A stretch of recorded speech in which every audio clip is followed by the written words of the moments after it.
This is Omar Ahmed for IFL TV, proudly sponsored by Everlast. We're in Chelsea at Human, at Recovery Centre. Frank's getting his back recovered. Yeah, I need it badly. No, I'm just kidding. No, Hamza Shiraz uses this centre to recover after his sessions. Been down here before. It's a really nice place here in Chelsea, isn't it, Frank? Yeah, it's a marvellous facility, and obviously it's all 21st century medical equipment and also philosophy. And Hamza is going to absolutely benefit from this. There's no doubt about it. No doubt about it. Of course, yeah, he's in action July 16th, a couple of weeks at the Copper Box. You said there that you're expecting an unbelievable performance from Hamza. Obviously, a very good last time against Jez Smith. So, yeah, more of the same from H, you think? Well, I hope so. I think he's more comfortable at the weight. He's a big guy now, and he was struggling at light middle, but that's definitely his weight now. You know, he is a natural middleweight, and he's so tall and rangy. He looks like light heavy now, but I'm looking for something from him on the 16th, and I think we will see something a little bit special from him. Also, in your speech that you just did up there, you said that he's going to be a man of the people. Big words for someone so young, Frank. Why do you believe that? I just think he's humble. I think he's a gentleman. He's got a really nice way about him. He's not brash. He's not mouthy. He does all his talking in the ring. You know, he's a credit to boxing and sport, and I think he's a credit to his community. It's like he's modern Britain. That's what it's all about. And he's a really, he's a talented guy. He's a talented guy, and I think over the next few years, I think he's going to go from strength to strength. Of course, he's done his last few camps in the States as well, which we've seen British fighters do at a young stage, like Amir Khan, and it's really paid off for the future. So I'm sure you've heard good things about his camps out in the States. It's good for him and it's great. I mean, it's a shame in some ways because you missed the benefit of being able to promote him a bit more often, because obviously he's on the other side of the pond. Having said that, you know, he's got to focus on what's good for him in his career, and he's really happy with his training facilities and what he's doing in the States. Look, he is an exceptional young fighter. There's no doubt about it. For Queensbury, he's one of our standard bearers, and I really do feel that he's going to go from strength to strength. I really do think he's going to do the business. Just the final one from him, at the Copper Box, he takes on Mr. Torres, who's got a draw with Benavidez. That's sort of his notable thing on his record, and has some decent wins of recent, Torres. So what are you expecting from that clash, Frank? I think it's going to be a good fight, and I think these type of fights are what Hamza needs at this stage of his career.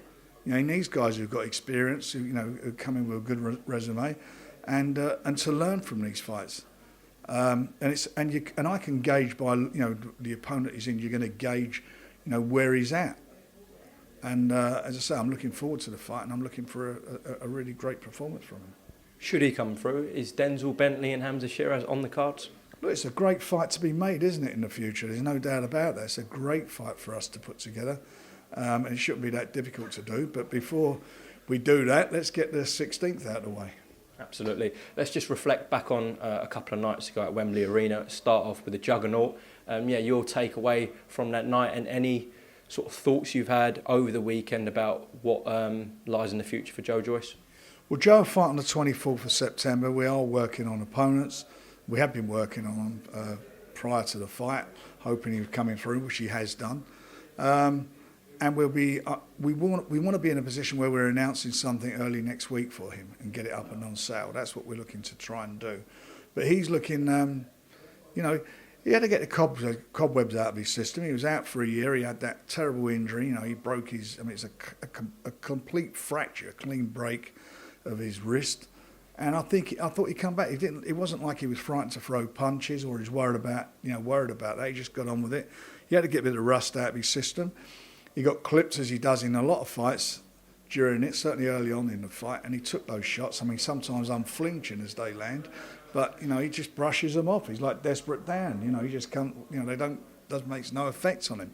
I think you're going to have to find some kryptonite to stop him with the chin that he's got. But he's done extremely well. And Hammer come to fight.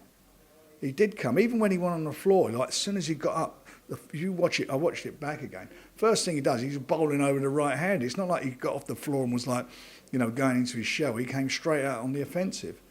But the body shots and the variety of punches. Look, you can see the things that he needs to work on, which is defence, but you can see the good things he does. The good things he does, he throws great variety of punches, good body shots. For a big guy, that normally takes a long while. He's only had, that's his 14th pro fight. And he also, he's got a great injured. He's got an amazing ticker. The way he just keeps coming forward, he's just relentless. How do you think he gets on with Anthony Joshua should he beat Alexander Usyk?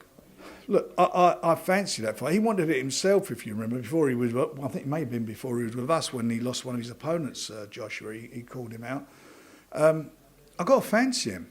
And the reason I've got to fancy him, I know, and I hear what people say, yeah, but if Joshua lands one of those bombs on his chin, will he be able to take that? I think he will be able to take those punches. But for me, what's more important is what happens when one of his bombs lands on Joshua's chin. I know he's got the better whiskers. How much more of a challenge does Alexander Usyk present, though, should he beat Anthony Joshua for Joe Joyce? Well, he's fought him, hasn't he, a couple of times as amateur. He's fought him over 5 rounds in amateur competitions. It's a 12-rounder. It's a difficult fight. It's a different fight. It's a totally different fight because they're different skill sets. But, can a guy who's really not, he's not what I would call a full-blown heavyweight at this stage. I know he's heavier, but he's not that he's fought his whole career at heavyweight. He's only had, 2 or 3 fights at heavyweight. Can he keep that big juggernaut off of him? What happens when it gets into later rounds? Can Joe take his punches? I know he's a good boxer. He throws great combinations. But when you've got him bearing down on you, that's, who knows? It's a good fight. And one thing's for sure, it'd be a competitive fight. It'd be a good fight. And I've got to fancy Joe against anybody up there. Of course you can. He's a top quality heavyweight. He's done it at every level. They're talking about again today that he should be getting the gold medal from the Olympic Games. That's what he is. He's fought at the highest level. And he is relentless. There's no doubt about it. I was thinking at one stage that Hammer was going to pick his stall up and try and use that to stop him, because that's what he's like. He's just a tough guy, and he wears you down and takes the fight out of you. Well, he could have done with a hammer, to be honest. Sunday morning, scrolling through social media, I've seen a lot of people clamouring for Joe Joyce and Deontay Wilder. Now, I know realistically it's probably not on the cards, but you have made fights with Wilder before. Of course, the first Fury and Wilder fight, you worked with PBC. So is that realistic? Will you be reaching out to them? I've got no problem making that fight. Absolutely no problem. If it can be done, I'd love to do it. Why wouldn't we try and do that fight? It'd be a great fight. No problem. Do you imagine that? Wilder's right hand's landed on Joe's chin. Well, of course it would be a bit. He'll land it, but can you imagine Joe landing his on his chin? So, that's not a problem. I may speak to Shelley about it, but I think he's coming out with a comeback fight sometime in the... I'm hearing, I don't know how true it is, that he may be coming back with a comeback fight sometime in the autumn in the States. Okay.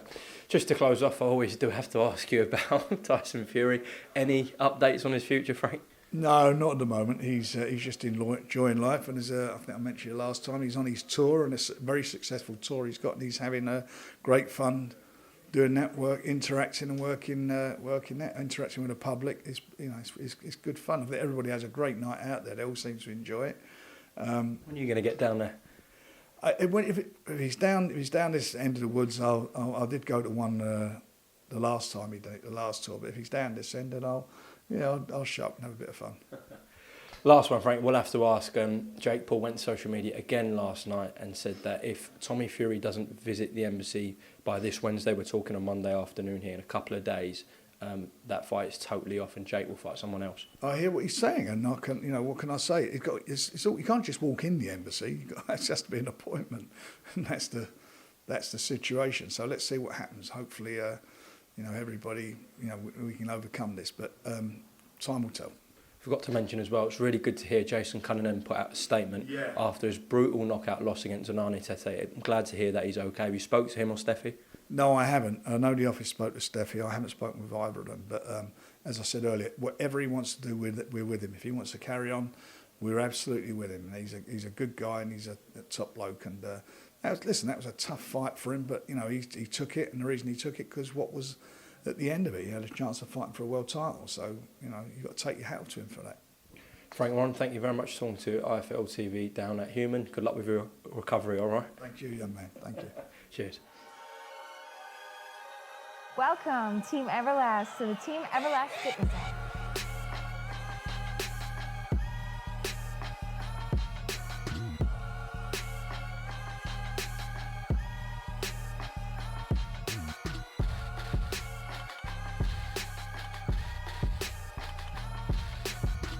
Download the Everlast Fitness app and find your greatness within.